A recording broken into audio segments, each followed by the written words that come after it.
I am the Tofu Golem. Please enjoy the video. You start by removing power and making the door safe.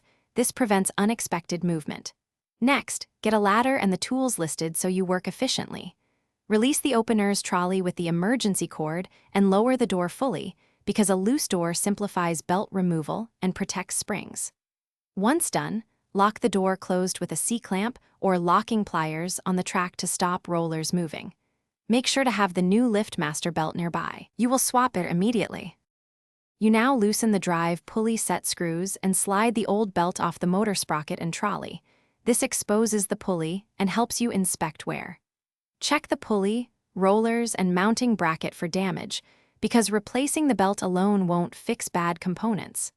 Feed the new belt onto the motor sprocket and trolley, align the teeth so they seat correctly, and leave just a small amount of slack to allow for proper tensioning later. This prevents premature wear and noisy operation. You finish by tightening the pulley set screws and adjusting tension until the trolley moves smoothly and the belt doesn't slip.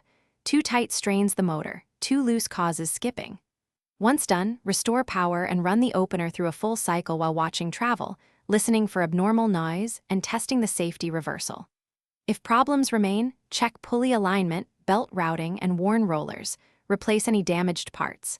If the opener still skips, make sure the belt teeth are fully seated and recheck set screw torque.